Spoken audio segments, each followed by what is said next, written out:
Tenho recebido inúmeras perguntas dos meus pacientes a respeito da associação entre o uso da vacina da AstraZeneca e tromboses venosas. Existe mesmo essa associação? A vacina da Oxford AstraZeneca está associada a tromboses venosas? Devemos então parar o uso dessas vacinas? Se eu já tive uma trombose, será que o meu risco é maior se eu for vacinado com a vacina da AstraZeneca?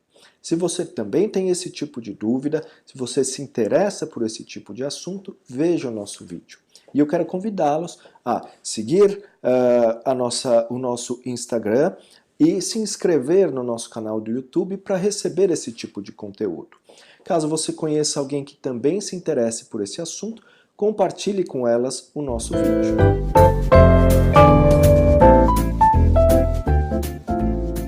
Recentemente, notícias surgiram relatando a possível associação entre o uso da vacina da AstraZeneca e tromboses venosas.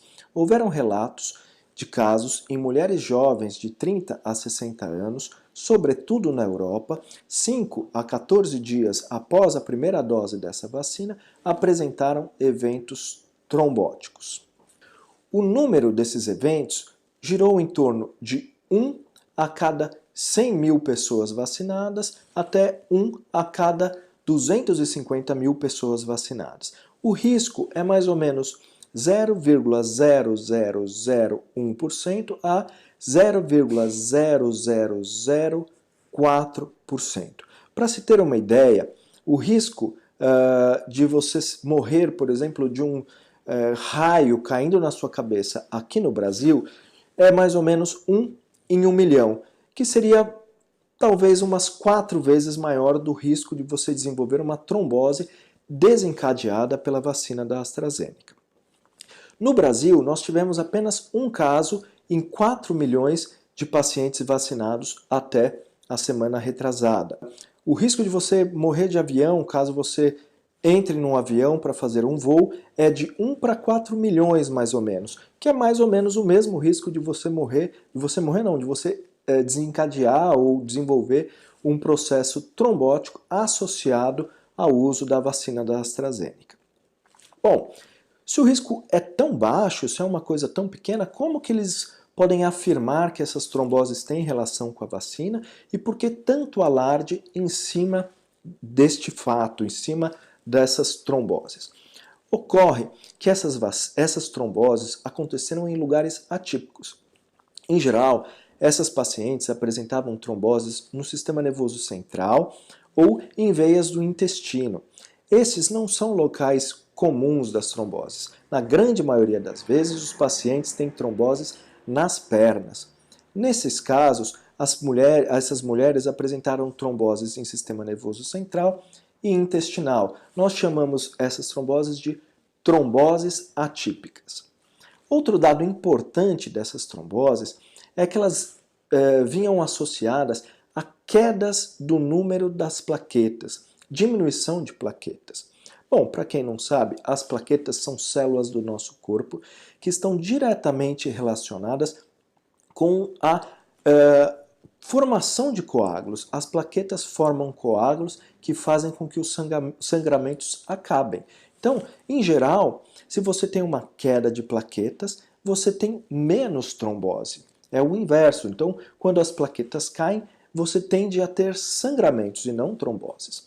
E isso chamou a atenção dos pesquisadores. Por quê? Porque existe um tipo de trombose que é relacionada à queda das plaquetas. E este tipo de trombose são tromboses imunomediadas. Isso é, elas são mediadas pela produção de anticorpos. Estes anticorpos produzidos pelo nosso corpo atacam ou se grudam, se aderem às plaquetas, fazendo com que as plaquetas comecem a se aglutinar e formar trombos. Algumas medicações desencadeiam esse tipo de processo. Uma delas é a heparina, que é uma medicação usada para tratar a trombose, mas paradoxalmente, em alguns casos, ela pode desencadear tromboses por estimular a formação de anticorpos contra estas plaquetas. Isto levou os pesquisadores a pensarem que a administração dessa vacina poderia estar estimulando a formação de anticorpos contra as plaquetas e gerando a formação de trombos e de trombose nessas pacientes. Outro dado que falou a favor disso foi que na vacina da Johnson Johnson houveram também relatos de tromboses atípicas. Foi mais ou menos 6 pacientes em 7 milhões de doses aplicadas. O risco foi menor do que a vacina da AstraZeneca, mas também houveram tromboses atípicas.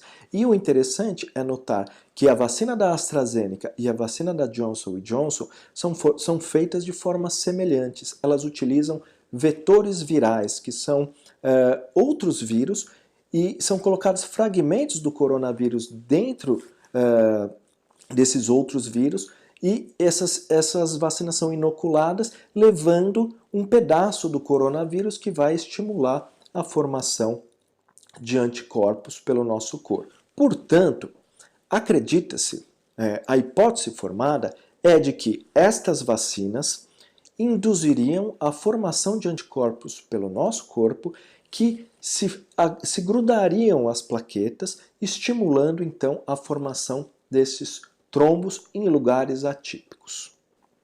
Mas se é tão raro, por que alguns países pararam de vacinar com essas vacinas? Bom, países como a Inglaterra, que é um país europeu, continuou o uso normalmente da vacina da AstraZeneca. Outros países, como a França, por exemplo, parou de utilizar essas vacinas em mulheres jovens. Enquanto outros países, como a Noruega, Dinamarca e a Holanda, pararam totalmente o uso dessas vacinas.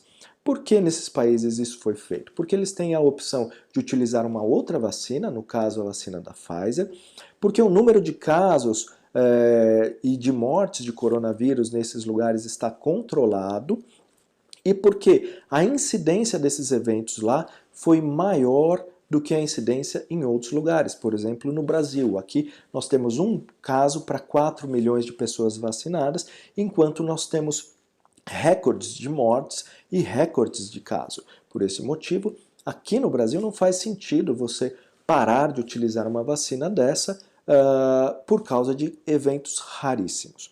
Sempre que nós vamos indicar um tratamento, seja através de uma medicação, ou um procedimento cirúrgico, ou mesmo uma vacinação, é preciso ter em mente que nenhuma forma de tratamento é 100% segura e 100% eficaz.